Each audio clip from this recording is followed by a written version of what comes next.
Hi,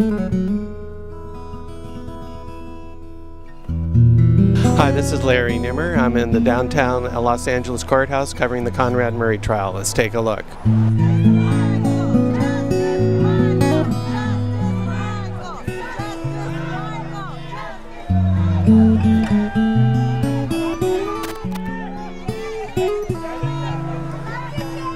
are you and what happened today? I'm William Wagner. I do a television show in Santa Maria. I was covering the trial to see if justice will happen, because it didn't happen in '05.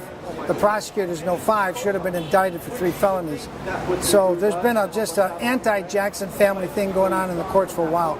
Here today, the 3rd day of the Conrad Murray trial, Alberto Alvarez was just testifying, and I was in there as public because I wanted to study the jury's faces.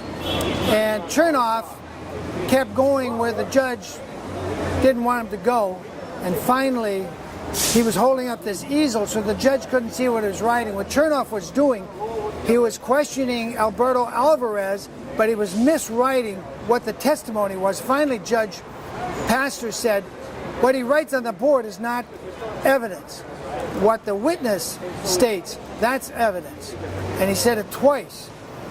And he turned the easel so even the judge couldn't see what he was writing. Finally, he said, well, that's not working. But he pushed it so hard, one of the jurors finally got a silly smile on her face, just folded their arms and got this little smile. And you could tell when the juror did that, the jury, that juryman was not buying anything the defense had to say.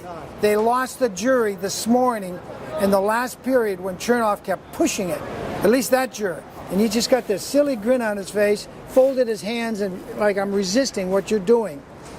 And then when we took the lunch break, Chernoff had words with the judge, or I should say Judge Pastor kept Chernoff behind. And I was in the elevator, just happened to be in the elevator, and Chernoff came down and he admitted to one of his other attorneys, yeah, the judge shut us down. He's not going to let us pursue that anymore. So I saw what I wanted to see, the jury's faces. And there was 2 women also got ticked off at Chernoff by the way he kept not doing things right. He kept reiterating wrongly what the testimony of Alberto Alvarez was, trying to make it look like Alberto had some culpability in Michael Jackson's death for not calling 911 right away, when he said, I was following the doctor's instructions. The doctor told me to do this, I did that. The doctor said that. Then I find when the doctor said call 911, I called 911. But the kids came in. So then he said, get the kids out. So I did what the doctor said. I got the kids out. And he was just picking at straws, trying to defeat the credibility of Alberto Alvarez. That's what I saw. And I saw the jurors' faces change. And this one male juror in the front row, 3rd one from the Jackson family in the seating, he folded his hands and he's got this smile on his face like, I know what you're doing, and I'm not buying it. So that was significant because the jury is the ultimate decider of what the facts are and whether there's guilt or not. So I got to see that. This afternoon, I forgot to shut my cell phone off and somebody called me and they confiscated my phone and I've been ejected for the duration of the trial. So it's bad luck for me. Tell us in a nutshell why you're here and what the project is you want to do. Well, I'm here to see if justice for Michael Jackson ever happens. And number one, I don't think it can. I'm working on a documentary on the '05 trial. And what I'm seeing happen here is Judge Pastor is being very, very straightforward. He's not pulling any punches for either side, which wasn't true in the '05 trial, in my opinion.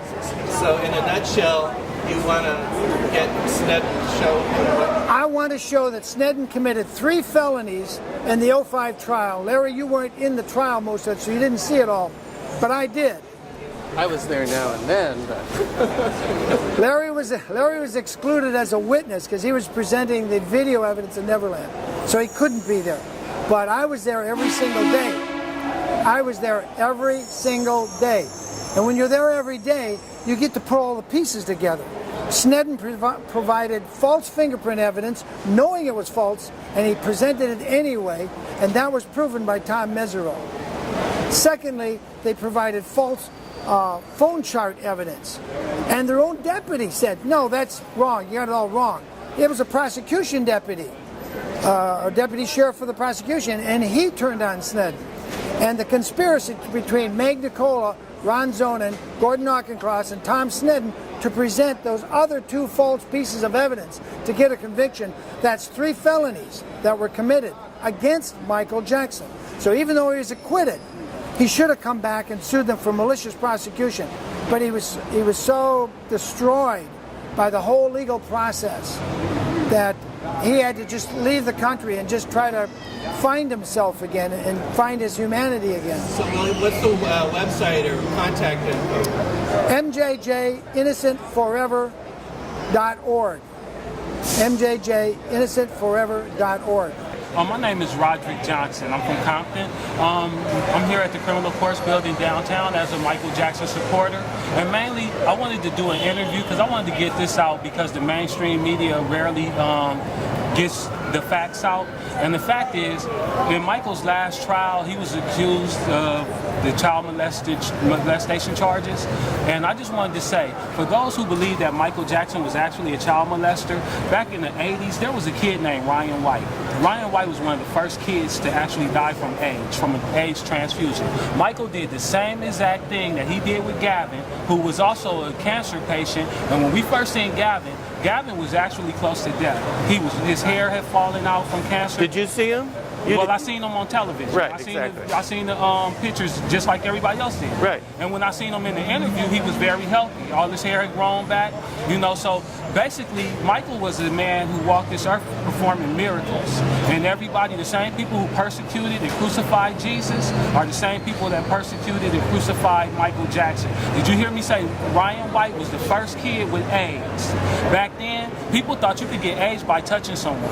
But Michael went up and touched him. Michael went up and touched him. Not only did Michael go up and touch him, Michael flew him around the world just like he did with Gavin.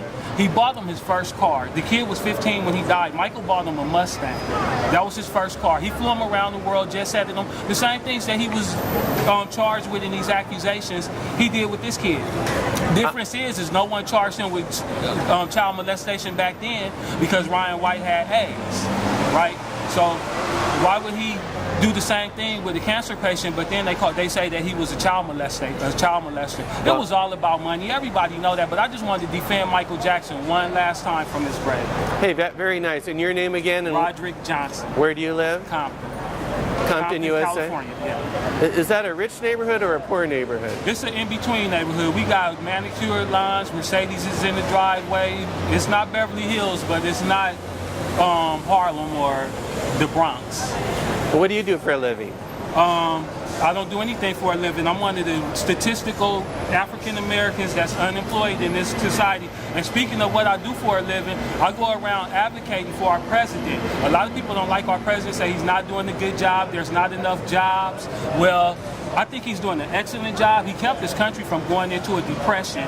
We may be in a recession, but the depression is much worse. He bailed out the banks and the auto industries. He did a lot. There's some rappers that have come from Compton, right? Yeah, like Eazy-E, Dr. Dre, Dr. DJ Dre. Quick. Wow. Yeah. But Dr. Dre moved to New York, huh? No, actually, Dr. Dre moved to Calabasas. Really? Is that where he lives? Yeah. Oh, I hope I run into him in my favorite deli in the area. Okay, you may do. You may have and just didn't know who he was. Yeah, okay. You know, you might expect him to be in a suit and tie, and he probably have on some Chucks and some Levi's or something. Have you ever seen him? He come through every now and then. I see him out and about, probably mostly in the rich neighborhoods. Hey, tell me about the race thing in Michael. It kind of feels like Michael was colorblind, and he brought people of different races together. Absolutely. Okay, you know what? I'm gonna take this interview to another level, and a lot of Christians. Whoa, really? Yeah, I better zoom out. A lot of Christians get really upset with me when I make the comparison of Michael Jackson to Jesus Christ. Frankly, I feel Michael Jackson was the closest thing to Jesus Christ to walk this earth in the last 2,000 years. And the reason being is because of the question you just asked about the race issues. He brought races together. He brought the world together. Michael was a world ambassador. Michael was beyond Los Angeles and the United States. He burst that bubble years ago. But he was also a victim of the racism. To so much so, sir, I honestly think he went to the extreme to go out and buy white kids, bleach his skin white, because he really felt in the world that he lived in that white was better. He didn't really want to associate with the black community from which he was reared and born and raised. Once he got to a certain level, I would say maybe socioeconomic level, and he seen on that level, especially during that time when he was at the country clubs and stuff and there were no blacks there. You're talking about Michael. I'm talking about Michael. Yeah, so growing up, he seen that in order to embellish this life that he loved so much, it was a white world. It was a white world. You would never caught Michael alive in downtown LA or Compton or South Central. That's why he moved as far away as he could. He moved to Santa Barbara. If you go to Santa Barbara, you don't see a lot of, working class black people at all. You don't? I live there, actually. Absolutely, I know. I've been there numerous times. I'm one of those blacks from Compton that's busted my bubble too, and I've been around. I've been a lot of places and done a lot of things, and I'm educated. So you're saying Michael kind of gave up his black race, or hanging out with them, to hang out with a richer crowd? Is that what you're saying?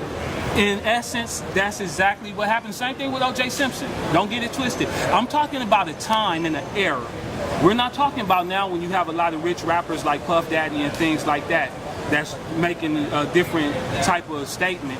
I'm talking about back in the 60s and early 70s when racism was way more rampant. Let's just be real. Racism was way more rampant, and these black people were being accepted. They were actually being accepted. I'm talking about Michael Jackson. I'm talking about O.J. Simpson. They were actually being accepted into the white world. I chose to be here, one of the people to be here for Michael, because the whole world can't come. There's so many people around the world who want to be here, but can't. So for those who can, we're here. Michael, you're not alone. You will never be alone, because you told us many years ago that you'll be there. And we're here for you, Michael. We love you, and rest in peace. Rest in peace. Job well done. We're very proud of you, Michael. Very proud of Michael Jackson.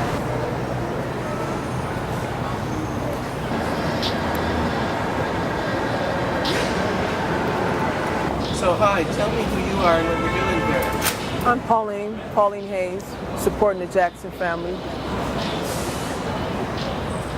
Deep concerns, about what will happen, the truth, why it happened, why so much carelessness, and irresponsibility of a mortal. The list goes on and on. That's why I'm here. Are you part of any group or? No, individual. So when you see people, what do you do? Usually I throw up the Justice for Michael sign to remind them what's going on and that support is needed. Can you show me how you would do it? I would do something like this, something like this. Tell me what justice Michael has not received. What are some of the bad things that have happened that shouldn't have happened to him? He should have never been left alone, or maybe fed so much. Whatever he was getting fed, whatever made him sound like, when that audio videotape, it sounded like he was drowning. I mean, no one threw him a rope, it just sound stopped. And he was calling for help right there. And so it's really sad, huh? Yes, it is. Very sad. What can we do about it? Justice. We're doing something about it right now. We're hearing it out. We're having to point out. It's going to come out sooner or later. When Michael was coming out, Yeah. I remember his spins. I used to love his hat. I just loved his smile, his dance. As soon as he hit stage, it was just action. You just knew it was going to be some action. He never stood still on stage. When he was on there, he was doing something. It just made my day.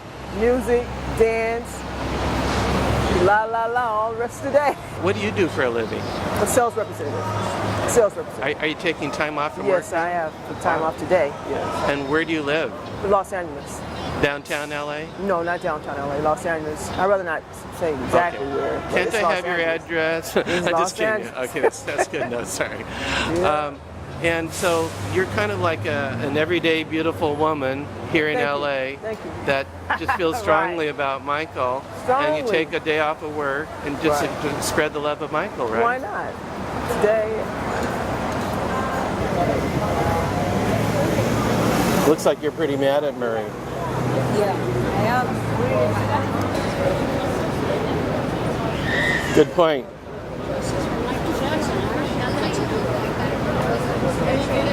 Did you make this? Yeah, a friend of mine. It's pretty, that's something.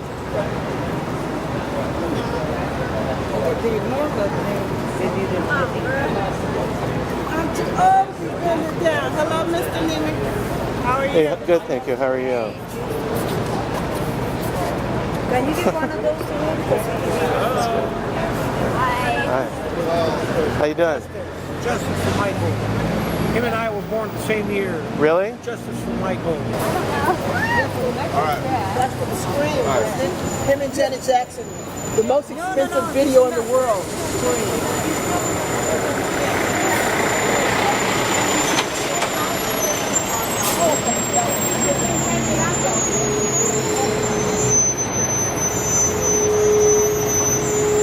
Was some interesting things that happened in court today. One of them was the first big laughter we've ever had. And the big laughter was prosecutor Walgren was getting really excited, really excitable, really excited about the situation. And the judge told him to calm down, and the courtroom just kind of fell out in laughter. So that was kind of a fun moment, if you could call it a fun moment in court. But this is Pearl Jr. with MichaelJacksoninsider.com. Did you see the promo for my interview? Yes, I did. It was great. I've seen several of the promos for your interview. Several of them. When Kai Chase testified, the girl got grilled by the prosecution, and a question I was surprised didn't happen during preliminaries because her response to such a daunting situation was to send a child when someone comes in frantic saying there's an emergency, get security, get help, get Prince. And her response was get Prince and then go back to work. And who's going to send a child off in an emergency and not get security? So, but she got grilled for that today. Thank you, and you are? Sharon Sidney. And thanks, Sharon. You're welcome. This has been Larry Nimmer covering the Conrad Murray trial.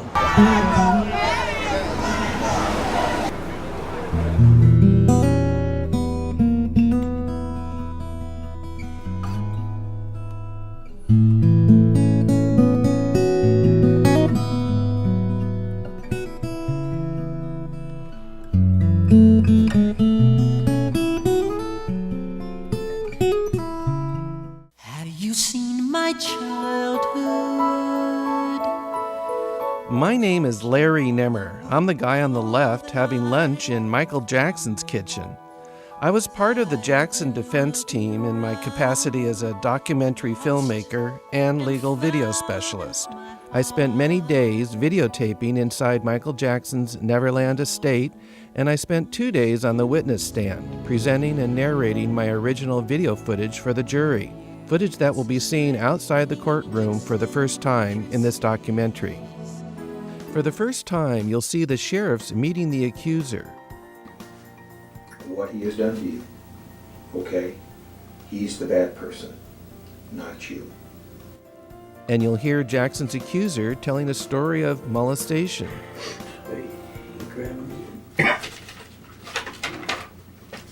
He grabbed you? Where did he grab you at?